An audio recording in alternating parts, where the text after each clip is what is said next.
आधी हा व्हिडिओ बघा. शिवाजी महाराज की बहुत ज़्यादा उपलब्धियां नहीं हैं जो आज उसको इतना बड़ा बताया जा रहा है। अगर हिस्ट्री में आप सही पढ़ोगे तो उनकी बहुत कुछ उपलब्धियां नहीं मराठों के लिए। एक राजा थे, वो भी नॉर्मल। आणि आता ही पोस्ट बघा.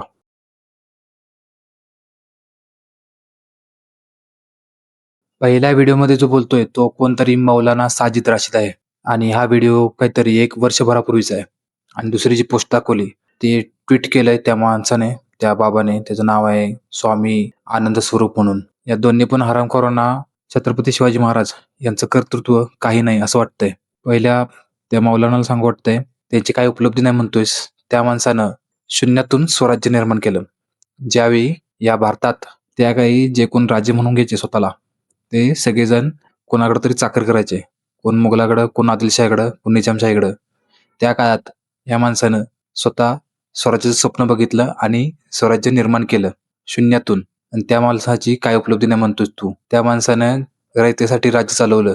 हे शून्यातून निर्माण केलेलं 350 किल्ले जिंकेपर्यंत गेलं, त्यांनी वाढवलं. एवढी त्यांचं मोठं कार्य आहे. स्वतःच्याच नाही, परकीय स्त्रियांचा सुद्धा त्यांनी आदर करायला शिकवलं. शेतकऱ्यांसाठी राज्य चालवलं. एवढं मोठं त्यांचं कार्य आहे. आणि दुसरं कोणतं स्वामी आहे, त्याचं म्हणणं आहे की त्यांनी काय कार्य, छापामारी केली. छापामारी ज्यावेळी एक पहिला किल्ला जिंकला तिथपासून सुरुवात केलेली. अफजल खानाचा वध केला. शाहिस्ते खानाची बोटं लाखोंच्या सैन्याच्या मध्ये जाऊन महालात जाऊन कापली. हे छापामारी नाही, ह्याला शौर्य म्हणतात. असे कित्येक लढाई लढल्या असतील. बाजीराव पेशवा 18व्या शतकात होऊन गेला. शिवाजी महाराज 17व्या शतकात होऊन गेले. त्या काळात शिवाजी महाराजांकडे मुठभर सैन्य होतं आणि त्या काळात त्यांनी लढाई लढल्यात. आणि ज्यावेळी पेशवाकडे सैन्य दिलं त्यावेळी त्याची संख्या किती होती आणि शिवाजी महाराजांकडे असलेल्या सैन्याची संख्या किती होती, यातला फरक समजून घ्यायला इतिहासाचा अभ्यास करायला लागतो. एकतर ह्या दोघांचं हे कामच नाही इतिहासावर बोलणं. ह्यांचं काम आहे की त्यांच्या धर्मातलं काही बोलायचं ते बोलावं. त्यांचा त्यात अभ्यास असेल त्यातच त्यांनी बोलावं.